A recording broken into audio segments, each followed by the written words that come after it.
আস্তাগফিরুল্লাহ এর ফজিলত সম্পর্কে বিশেষ করে ১১ বার আস্তাগফিরুল্লাহ পাঠের একটি বিশেষ ফজিলত জানাবো। তবে তার আগে একটি বাস্তব ঘটনা জানাতে চাই। ঘটনাটির মাধ্যমে সকলের কাছে আস্তাগফিরুল্লাহ এর গুরুত্ব ও শক্তি পানির মতো পরিষ্কার হয়ে যাবে। তার জন্য ভিডিওটি না টেনে অবশ্যই শেষ পর্যন্ত দেখতে থাকুন। এক বৃদ্ধ পথিক দাঁড়িয়েছিলেন মসজিদের সামনে।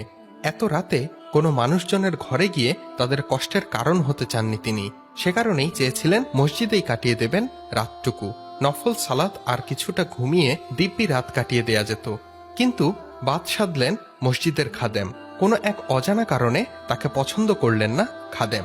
স্রেফ মানা করে দিলেন খাদেম, মসজিদে রাত কাটানো যাবে না। মসজিদের সামনে দাঁড়িয়ে খাদেম সাহেব সেই কথাটি বেশ উঁচু গলায় জানিয়ে দিলেন বৃদ্ধকে।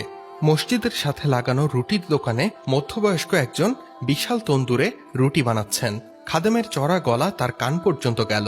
রুটি বানানো বন্ধ রেখে মধ্যবয়স্ক মানুষটি ধীর পায়ে এগিয়ে গেলেন ঠায় দাঁড়িয়ে থাকা বৃদ্ধ মানুষটির কাছে।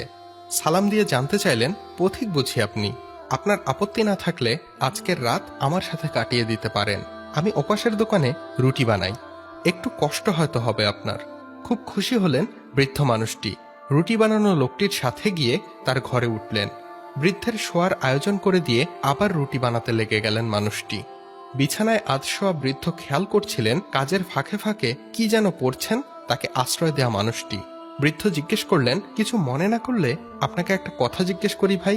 রুটি বানাতে বানাতে আপনি কিছু পড়ছেন মনে হচ্ছে, দয়া করে বলবেন কি পড়ছেন? লোকটি জবাব দিলেন, তেমন কিছু না, ইস্তেগফার আস্তাগফিরুল্লাহ আস্তাগফিরুল্লাহ করছি।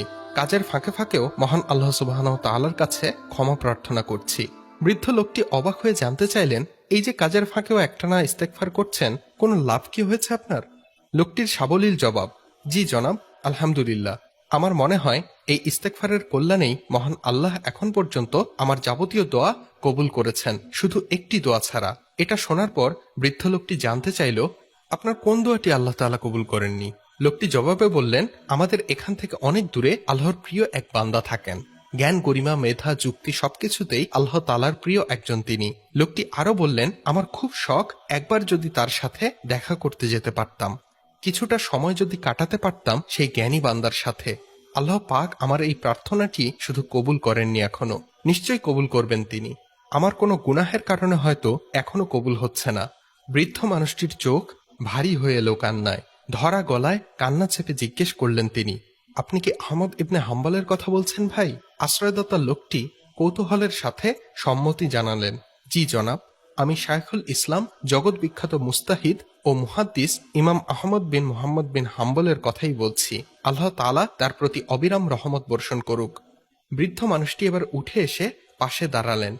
সেই পবিত্র সত্তার কসম, যার হাতে আমার প্রাণ, আপনার ইস্তেগফার আল্লাহ পাক শুধু কবুলই করেননি, উপরন্তু আমাকে এই দূর দেশে অচিন শহরে মধ্যরাতে আপনার ঘর পর্যন্ত নিয়ে এসেছেন।